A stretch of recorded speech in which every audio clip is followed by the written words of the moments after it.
आज मैं आप सबसे डिस्कस करूँगी एक बहुत इंपॉर्टेंट टॉपिक, वो है हीमोफीलिया। एक्चुअली हीमोफीलिया जो होता है वो एक ब्लीडिंग डिसऑर्डर होता है। हीमोफीलिया जो होता है वो मेनली एक रिसेसिव डिसीज़ है और ये एक इनहेरिटेबल डिसीज़ होती है, यानी कि पेरेंट से अपने बच्चे में जाती है, जो पीढ़ी दर पीढ़ी चलती रहती है। ये सबसे पहले मिली थी महारानी विक्टोरिया जो है उनकी रॉयल फैमिली में ये डिटेक्ट हुई थी हीमोफीलिया। तो हीमोफीलिया एक ऐसी बीमारी है जिसमें जनरली अगर किसी का भी ब्लड होता है लॉस, तो वो कंटिन्यूस लॉस होता जाता है, वो स्टॉप नहीं होता। लेकिन अगर कोई नॉर्मल है तो उसमें ब्लीडिंग टाइम जो है वो अपना कम होगा, वो आराम से बंद हो जाएगा। लेकिन अगर किसी को हीमोफीलिया है तो ये बहुत ज़्यादा तक होता है, आधे घंटे तक पहुँचेगा, उससे ज़्यादा होगा, तो उसको हम बोल सकते हैं patient is suffering from this haemophilia.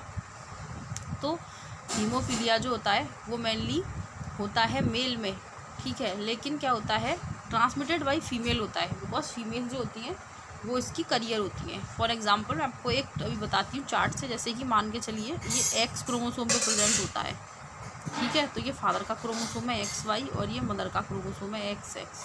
तो ये मदर और ये मदर, सॉरी ये मदर और ये फादर, ठीक है। तो आप सोचिए कि अगर इसके दोनों, ये फादर जो है वो हीमोफीलिया से पॉजिटिव है, लेकिन मदर होगी वो करियर होगी, क्योंकि सिर्फ एक ही क्रोमोसोम पे जीन आया हुआ है, ठीक है। तो अगर इनके बच्चे होंगे तो एक बनेगा, एक जो फीमेल होगी वो हीमोफीलिया से, उसको हीमोफीलिया होगा। दूसरी कंडीशन आएगी, यानी वो लड़की करियर होगी, एक्स एक्स क्रोमोसोम जाएगा। लड़का एक होगा तो वो होगा एक हीमोफीलिक, और एक लड़का होगा नॉर्मल होगा। तो इसमें ये चार कंडीशन आ जाएंगी। तो हम कह सकते हैं फीमेल्स इज़ अ करियर, ठीक है, कई कई कंडीशन में फीमेल करियर होती है। अब क्या होगा इससे आपका, it is a x linked recessive disorder caused by deficiency of factor 8। Haemophilia जो होता है वो दो तरह का होता है, हीमोफीलिया ए और हीमोफीलिया बी। तो हीमोफीलिया ए जो होगा उसमें क्या होगा कि फैक्टर इसकी 8 की वजह से होगा, ठीक है, इसे क्लासिक हीमोफीलिया भी कहते हैं। लेकिन अदर जो डिसऑर्डर होता है वो हीमोफीलिया बी, उसे क्रिसमस डिसऑर्डर भी बोलते हैं।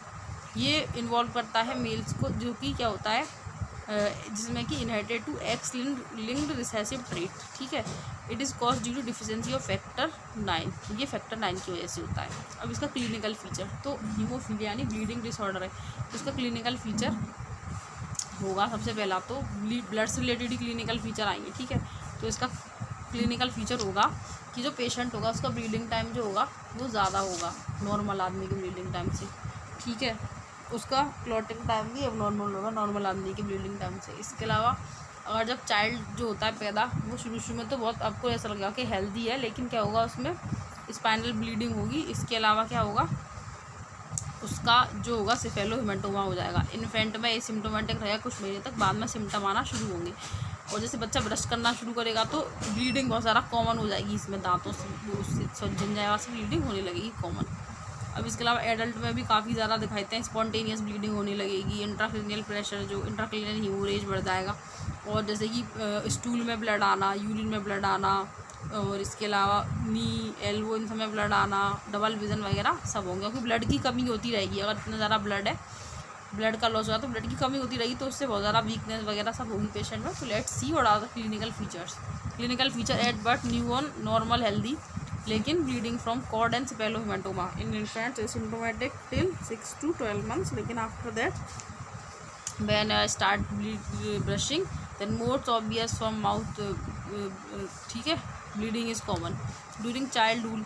Individual severely affected individual in spontaneous bleeding में अकर, ठीक है। और मोस्टली क्या होगा कि पोसस जो मसल होती है, यानी जो स्पाइनल के पास होती है, जो है वर्टिब्रा के पास होती है, वो एक मसल होती है वर्टिब्रा के पास, ठीक है, वहाँ होती है पोसस मसल, ये इसमें से सबसे ज़्यादा ब्लीडिंग होगी। एडल्ट में क्या होगा, स्पॉन्टेनियस ब्लीडिंग डिक्रीज हो जाएगी। अब इसके अलावा सम अदर साइन में heavy bleeding from minor cut, blood in urine, blood in stool, bleeding in elbow, problem walking normal. अब है सीजर्स, ठीक है। अब इसके लिए इन्वेस्टिगेशन के लिए आप APPT कराओ। इसमें क्या होगा, आपको इसमें पता चलेगा, और ये पता चल जाएगा आपको कौन सा फैक्टर कम है। अगर फैक्टर 8 की वजह से हुआ है तो हीमोफीलिया ए है, और अगर फैक्टर 9 कम है तो हीमोफीलिया बी है। इसका ट्रीटमेंट है, ब्लड की कमी हुई है तो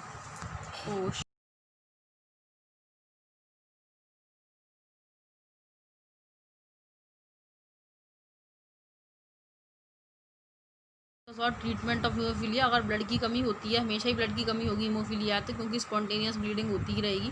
फ्लैश ब्लड ट्रांसफ्यूजन फैक्टर जो है 8 अगर हीमोफीलिया ए है तो इसको अप्लाई करो। फैक्टर 9 अगर हीमोफीलिया बी है तो। इसके अलावा कायरो प्रेसिपिटेट और फैक्टर 8, ठीक है, कंबाइंड विद